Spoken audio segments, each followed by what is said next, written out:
America का एक फैसला और लाखों भारतीय पेशेवरों का सपना अचानक अधूरा सा लटक गया। H1B वीजा पर ट्रंप प्रशासन की नई सख्ती अब भविष्य की तस्वीरें बदल सकती है। व्हाइट हाउस में राष्ट्रपति डोनाल्ड ट्रंप ने आदेश पर हस्ताक्षर कर दिए। नियम साफ है, अब किसी भी विदेशी कर्मचारी को नौकरी देने पर कंपनियों को $1 लाख यानी करीब 88 लाख रुपए चुकाने होंगे। एक झटके में ही ये फैसला भारतीय आईटी सेक्टर के लिए तूफान बनकर आया। अमेरिकी सरकार का दावा है कि H1B वीजा प्रोग्राम का दुरुपयोग हुआ। कम वेतन, कम कौशल वाले कर्मचारियों ने अमेरिकी पेशेवरों की नौकरियां छीन ली। अब इस गलती को सुधारने के लिए सख्ती जरूरी बताई जा रही है।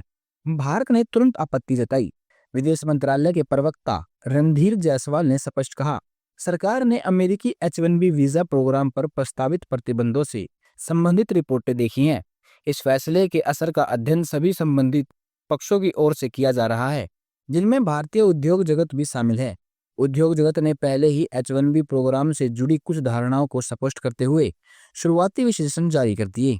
भारत ने चेतावनी दी कि ये कदम मानवीय परिणाम ला सकता है और परिवारों के लिए गहरी मुश्किलें खड़ी कर सकता है। जायसवाल ने दोनों देशों के रिश्तों और योगदान की अहमियत को भी रेखांकित किया। उन्होंने कहा, स्किल्ड लोगों की आवाजाही ने अमेरिका और भारत में प्रौद्योगिकी विकास, इनोवेशन, आर्थिक वृद्धि, प्रतिस्पर्धा और संपन्नता बढ़ाने में बहुत बड़ा योगदान दिया है। इसलिए नीति निर्माता हाल के अमेरिकी फैसलों का आकलन आपसी हितों को ध्यान में रखते हुए करेंगे, जिसमें दोनों देशों के बीच गहरे पीपल टू पीपल संबंधित भी शामिल होंगे। लेकिन घड़ी तेजी से चल रही है, क्योंकि नया नियम 21 सितंबर की रात 12:01 पर लागू हुआ। जो भी वीजा धारक या उनके परिवार इस वक्त अमेरिका से बाहर हैं, उन्हें अगले 24 घंटे में लौटना होगा। जरा सी देरी हुई तो अमेरिका का दरवाजा उनके लिए हमेशा के लिए बंद हो सकता है। इस संकट को देखते हुए भारतीय दूतावास ने तुरंत हेल्पलाइन जारी की।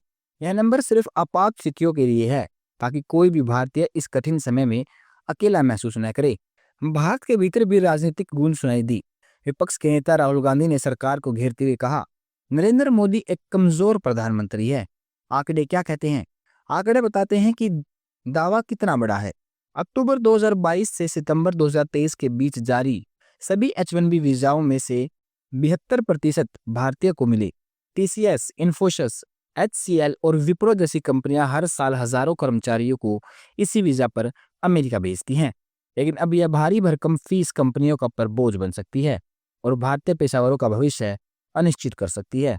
तो सवाल यही है कि ये फैसला भारतीयों का अमेरिका सपना तोड़ना जाएगा या फिर बातचीत और साझेदारी से कोई रास्ता निकल पाएगा?